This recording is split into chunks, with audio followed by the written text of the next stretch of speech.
இதோட உங்க ஆட்டம் முடிஞ்சுது அப்படின்னு சொல்லி ஒட்டுமொத்த சமூக வலைதளங்கள்லயும் நேற்றுல இருந்து இன்னைக்கு வரைக்கும் எழுதிக்கிட்டே இருக்காங்க. யார பத்தி எழுதிட்டு இருக்காங்க அப்படின்னா, நம்மளுடைய முதல்வரான ஸ்டாலின் அவர்களை பத்தி தான்.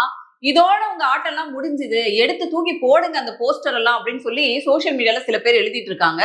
அதோட சேர்த்து சில செய்தி நிறுவனங்களை நம்ம சில காணொளிகள் பார்த்திருப்போம். போஸ்டர்ஸ் எல்லாம் ரிமூவ் பண்றது எதனால அப்படின்னா, தமிழ்நாடுடைய தேர்தல் திருவிழா அப்படிங்கறத அனௌன்ஸ் பண்ணிட்டாங்க எலெக்ஷன் கமிஷன். நேற்றைக்கு சாயங்காலமா என்னைக்கு தமிழ்நாட்டுல எலெக்ஷன் அப்படிங்கறத சொல்லிட்டாங்க. சோ அதனால தேர்தல் நடத்தை விதிமுறைகள் அப்படிங்கறது அமலுக்கு வந்துருச்சு, உங்க ஆட்டம் க்ளோஸ் அப்படிங்கிற மாதிரியான விஷயத்தை தான் இன்னைக்கு எல்லோரும் பேசிட்டு இருக்காங்க. சோ என்ன நடக்க போகுது, அடுத்த ஒரு மாசத்துக்கு நமக்கு என்னைக்கு தேர்தல் நடக்க போகுது அப்படிங்கறத விஷயத்தை தான் இந்த காணொலியில பேச போறோம். வணக்கம், நான் லோகேஸ்வரி.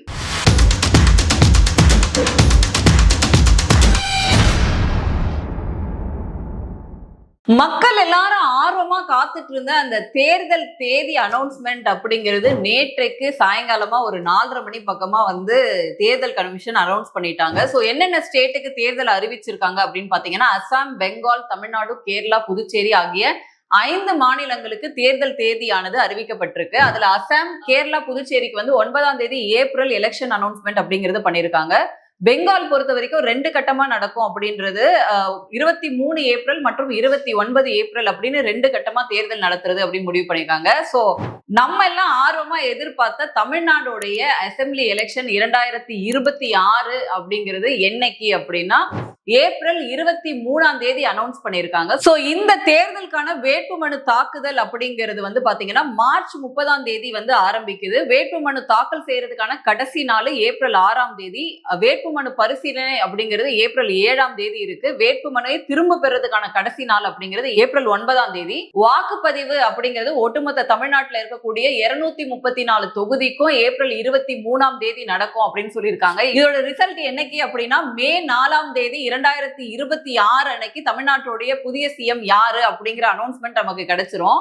சோ இதுதான் ஒட்டுமொத்தமா சோசியல் மீடியால எல்லோருமே எடுத்து பேசிட்டு இருக்கக்கூடிய விஷயம். எல்லா கட்சிகளும் ஆவலா இதுக்காக தான் எதிர்பார்த்துட்டு இருந்தாங்க. சோ தமிழ்நாட்டுடைய தேர்தல் தேதி அப்படிங்கிறது ஏப்ரல் 23. அதோட சேர்த்து ரிசல்ட் அப்படிங்கிறது மே 4ஆம் தேதி நமக்கு எல்லாம் கிடைக்கும். சோ இதோட சேர்த்து பல இன்ஃபர்மேஷனையும் தேர்தல் கமிஷன் நமக்கு கொடுத்திருக்காங்க. என்ன அப்படின்னா, சோ டேட் அனௌன்ஸ் பண்ணதுனால தேர்தல் விதிமுறைகள் அப்படிங்கிறது வந்துருச்சு, அமல்ல இருக்கு. இப்போ யாருமே 50,000க்கு மேல கேஷ் கையில வச்சிருக்க கூடாது.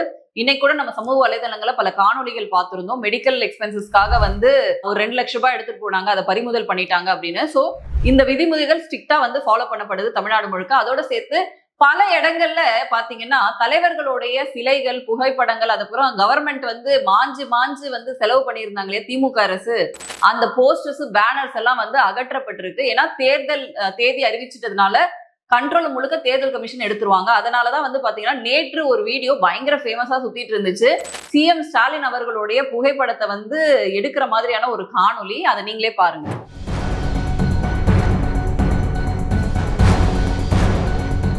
சோ எதனால அப்படின்னா, மாடல் கோட் ஆஃப் கான்டக்ட் அப்படிங்கறத கொடுத்துருவாங்க. சோ இதெல்லாம் தான் பின்பற்றணும். மொத்த கண்ட்ரோல தேர்தல் ஆணையத்துக்கிட்ட போயிடுச்சு. சோ அதனால எந்த தலைவர்கள் இதுக்கு முன்னாடி இவங்க பண்ண விளம்பரங்கள், எந்த மாதிரியான ஸ்கீம்ஸ் பண்ணாலும், எந்த சாங்ஷன், அரெஸ்ட் எதுவுமே இப்ப திமுக அரசால பண்ண முடியாது.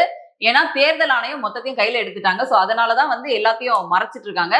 இங்க மக்கள் ஒரு மனநிலைமைக்கு வந்துட்டாங்க. யாருக்கு வாக்களிக்கிறது, எல்லா பக்கமும் பாத்தீங்கன்னா அறிவிப்புகளா வந்துட்டு இருக்கு. சோ யாருக்கு வாக்களிக்கிறது அப்படிங்கிற மும்முரமான டிஸ்கஷன் தான் எல்லா பக்கமும் நம்ம பார்க்க முடியுது. இந்த தேர்தல் ரேஸ் பொறுத்த வரைக்கும் 4 முனை போட்டியாக இந்த வாட்டி இருக்க போது, போட்டி ரொம்ப கடுமையா இருக்கும் அப்படின்னு எதிர்பார்க்கப்படுது. அதுல முதலாவதாக இருக்கக்கூடியது என்டிஏ கூட்டணி, பாஜக பிளஸ் அதிமுக கூட்டணி அப்படிங்கிறது ஒரு பலமான கூட்டணியா இங்க இருக்கு. பல கருத்து கணிப்புகளும் இங்க வந்துட்டு இருக்கு. இதுல தலைமை தாங்குறாரு எடப்பாடி பழனிசாமி அவர்கள். அடுத்து நமக்கு திமுக ஆளும் அரசு மீண்டும் தங்களை தக்க வச்சுக்கணும் அப்படிங்கிற போட்டியில பயங்கர வேகமா வேலை பார்த்துட்டு இருக்காங்க, பயங்கரமா செலவும் பண்ணிட்டு இருக்காங்க அப்படின்னு சொல்லலாம். சோ சிஎம் ஸ்டாலின் அவர்கள் திரும்ப ரீட்டைன் ஆவாரா இல்லையா அப்படின்றதுக்கான தேர்தல் தான் இது. அதனால எல்லாத்தையும் நம்ம பக்கம் வளைச்சிட்டோம் அப்படிங்கிற கூட்டணி கணக்குகளோட அவங்க வேலை பார்க்கறாங்க. அடுத்து 3வது யாரு அப்படின்னா, நாம் தமிழர் கட்சி களத்துல பயங்கர வேகமா 117 ஆண்கள் 117 பெண்கள் அப்படின்னு சொல்லி 234 தொகுதிக்கும் வேட்பாளர்களை ஒரு மாசத்துக்கு முன்னாடி அனௌன்ஸ் பண்ணி பயங்கரமா களத்துல வேலை பார்த்துட்டு இருக்காங்க. வெற்றி வாகை சூடிய தீர்வன். குறிப்பா சீமான் அவர்கள் காரைக்குடியில நிக்கிறாரு. அங்க ஏற்கனவே களப்பணிய ஆரம்பிச்சுட்டாரு அப்படிங்கிறத நம்ம பாக்குறோம். அடுத்து டிவிகே விஜய் அவர்களும் இந்த வாட்டி களத்துல பயங்கர ஒரு இம்பாக்டை ஏற்படுத்துவாரு அப்படிங்கறதா ஒட்டுமொத்தமா எல்லா சர்வேவும் சொல்லக்கூடிய விஷயமா இருக்கு. நேற்றைக்கு வரைக்கும் இல்ல, இன்னைக்கு காலையில வரைக்குமே வந்து விஜய் என்டிஏ கூட்டணியில சேர போகிறார், டெல்லியில இருந்து வரும்பொழுது இந்த இன்ஃபர்மேஷனோட வருவாரு அப்படின்னு சொல்லி பல விஷயங்கள் பேசப்பட்டிருந்தது. சோ இதுக்கு முற்றுப்புள்ளி வச்சிருக்காங்க. இன்னைக்கு இந்த கட்சியில சிடி நிர்மல்குமார் அவர்கள் ஒரு அறிக்கையானதை போட்டிருக்காரு. இது வந்து வெறும் வதந்தி தான், நாங்க எந்த கூட்டணிக்கும் போகல, தனித்தே தான் நாங்க போக போறோம். குறிப்பா சசிகலா அவங்க வந்து சேரதாக இருக்கட்டும், இல்ல டாக்டர் ராமதாஸ் அவர்கள் வந்து எங்களோட இணையறதா இருக்கட்டும், அதை முற்றிலும் மறுத்து அவர் ஒரு ட்வீட்டை போட்டிருக்காரு. சோ டிவிகேவும் தனித்தே 234 தொகுதியிலையும் போட்டி போடுவோம் அப்படிங்கிற விஷயத்த வந்து அனௌன்ஸ் பண்ணியிருக்காங்க. சோ இந்த தேர்தல் அப்படிங்கிறது 4 முனை போட்டியா இருக்கும். வெற்றி அப்படிங்கிறது வந்து பாத்தீங்கன்னா கடினமா உழைக்கிற மாதிரி தான் இருக்கும். ஏன்னா சென்ற தேர்தல்கள்ல ஒரு சில வாக்குகள் 1000 வாக்கு வித்தியாசத்துல 500 வாக்கு வித்தியாசத்துல எல்லாம் ஜெயிச்சு வந்து எம்எல்ஏவா ஆனாங்க. பட் ஆனா இந்த எலெக்ஷன் அப்படிங்கிறது 4 முனை போட்டியா இருக்கிறதுனால இந்த வெற்றி வாய்ப்பு அப்படிங்கிறது வந்து பயங்கர கடுமையா இருக்கும். அதுக்கான கள வேலைகளை எல்லோருமே ஆரம்பிச்சிட்டாங்க. சோ குறிப்பா அப்படின்னா சமூக வலைதளங்கள்ல சில காணொலிகள் நம்ம பார்த்திருந்தோம். ஒரு பக்கம் அண்டா கொடுக்கறது, குண்டா கொடுக்கறது, ஃபேனு, பைக்கு அப்படின்னு சொல்லி திமுக களத்துல பயங்கரமா இறங்கி பிரச்சாரம் பண்ணிட்டு இருக்காங்க அப்படிங்கறத பாக்குறோம். சோ இதுக்கு தேர்தல் ஆணையம் ஆல்ரெடி வந்து கடிவாளம் போட்டிருந்தாங்க. எந்த விதமான இந்த மாதிரியான வேலைகள் எல்லாம் பண்ணீங்கன்னா கடுமையான ஆக்ஷன் எடுக்கப்படும் அப்படிங்கறத தேர்தல் ஆணையம் நேத்து பிரஸ் மீட் வச்சிருந்ததுல கிளியரா சொல்லியிருந்தாங்க. இதோட சேர்த்து தமிழ்நாட்டோடைய இந்த எஸ்ஐஆர் ப்ராசஸ் இருக்கு இல்லையா, அது ரொம்ப துல்லியமா நடந்து முடிஞ்சது அப்படின்ட்டு சொல்லியிருக்காங்க. எவ்வளவு வாக்காளர்கள் இருக்கிறாங்க அப்படிங்கிற டேட்டாவையும் கொடுத்திருந்தாங்க. எப்படி இந்த எலெக்ஷனை நடத்த போறோம் அப்படிங்கிறது. முக்கியமா தமிழ்நாட்டுடைய வாக்காளர் எண்ணிக்கை அப்படிங்கிறது எஸ்ஐஆர் துவக்கத்துக்கு முன்னாடி பாத்தீங்கன்னா 6.41 லட்சம் கோடியாக இருந்துச்சு தமிழ்நாட்டுடைய ஒட்டுமொத்த வாக்காளருடைய நம்பர்ஸ். அதுக்கப்புறம் வந்து டிராஃப்ட் ஒன்று ரிலீஸ் பண்ணியிருந்தாங்க டிசம்பர் மாசம். அதுல வந்து 5.44 கோடியாக இருந்துச்சு. இதுல பல பேர் நீக்கம் பண்ணியிருந்தாங்க. அதுக்கடுத்து இறுதி பட்டியல ரிலீஸ் பண்ணியிருந்தாங்க. இதுல 5.67 கோடி வாக்காளருக்கான தேர்தல் தான் இப்ப நடத்தப்பட போகுது அப்படிங்கறத அனௌன்ஸ் பண்ணியிருக்காங்க. இது ரொம்ப கிளீனா இந்த ப்ராசஸை முடிச்சிருக்கோம், இதுக்கு எல்லாருமே கோஆபரேட் பண்ணாங்க அப்படின்ற அப்ரிசியேஷனும் சொல்லியிருக்காரு.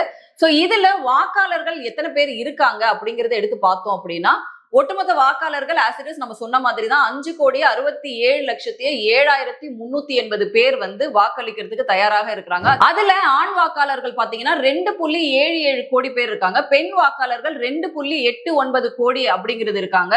சோ ஆண்களை விட பெண்களோட வாக்குகள் தான் அதிகமா இருக்கு. அதனாலதான் அண்டா குண்டா டிஃபன் பாக்ஸ் அப்படின்னு சொல்லி பயங்கர வேட்டையில இருக்கு திமுக அரசு.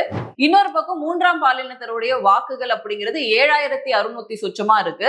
மொத்தம் வந்து பாத்தீங்க இளம் வாக்காளர்கள் இந்த வாட்டி ஃபர்ஸ்ட் டைம் ஓட்டர்ஸ் மட்டும் எத்தனை பேர் அப்படின்னு பாத்தீங்கன்னா கிட்டத்தட்ட 12.51 லட்சம் பேர் வந்து ஃபர்ஸ்ட் டைம் ஓட்டர்ஸா வந்து ரெஜிஸ்டர் ஆயிருக்காங்க. இவங்க எல்லாம் இந்த வாட்டி வாக்களிப்பாங்க அப்படின்னு. முக்கியமான அந்த சங்க் இருக்கு இல்லையா, யார் வந்து டிசைடிங் ஃபேக்டரா இருப்பாங்க அப்படின்னு பார்த்தோன்னா ஃபர்ஸ்ட் டைம் வாக்காளர்கள் அப்படிங்கிறவங்க 12 லட்சம் பக்கமா இருக்காங்க. அதுக்கு அடுத்து பாத்தீங்க அப்படின்னா இந்த 20 வயசுல இருந்து 29 வயசு வரைக்கும் தீர்மானிக்கக்கூடிய வாக்குகள் அப்படிங்கிறது கிட்டத்தட்ட சுமார் 1.05 கோடி பேர் வந்து மொத்தமா இருக்காங்க. அப்படியே நம்ம கணக்கெடுத்தோம் அப்படின்னா 18 வயசுல இருந்து 29 வயசு வரைக்கும் பாத்தீங்கன்னா கிட்டத்தட்ட 1.18 கோடி வாக்காளர்கள் தான் அதிகமா இருக்காங்க அப்படின்னு சொல்லலாம். இவங்க தான் பெரிய டிசைடிங் ஃபேக்டரா இருப்பாங்க வெற்றி தோல்வியில அப்படின்னு சொல்லலாம். சோ அந்த அளவுக்கு துல்லியமாக வந்து கணிச்சு இதெல்லாம் சொல்லியிருக்காங்க தேர்தல் ஆணையம். இவ்வளவு வாக்காளர்கள் இருக்கிறாங்க அப்படின்னு. மூத்த குடிமக்கள் பத்தியும் சொல்லியிருக்காங்க. மாற்றுத்திறனாளிகள் 4.63 லட்சம். ஆமா, அப்புறம் மூத்த குடிமக்கள் இவங்க வந்து கிட்டத்தட்ட வந்து 3.99 லட்சம் பேர் வந்து வாக்களிக்க தயாராக இருக்காங்க. இதுதான் இந்த லிஸ்ட் தான் நேத்திக்கு வந்து தேர்தல் ஆணையம் அனௌன்ஸ் பண்ணியிருந்தாங்க. சோ தேர்தல் களப்பணிகள் அப்படிங்கிறது ஆரம்பமாயிடுச்சு. இன்னைக்கு முதல்வர் அவர்களுடைய அந்த கார்ல இருந்த கொடியெல்லாம் எடுத்துட்டு அவரோட கட்சி கொடியெல்லாம் வச்சு அலுவலகத்துல சென்று நேர்காணல் பண்ண ஆரம்பிச்சுட்டாங்க. இன்னும் ஒரு சில தினங்கள்ல வந்து வேட்பாளர்கள் அனௌன்ஸ்மெண்ட் அப்படிங்கிறது வர செய்யும். ஒரு பக்கம் விஜய் அவர்கள் கூட்டணிக்கு வருவாருன்னு எதிர்பார்த்துட்டு இருந்த என்டிஏவே வந்து 17ஆம் தேதிக்குள்ள அவங்களுடைய முதல் கட்ட வேட்பாளர்களுடைய லிஸ்ட்டை வந்து ரிலீஸ் பண்ணுவாங்க அப்படின்னு எதிர்பார்க்கப்படுது.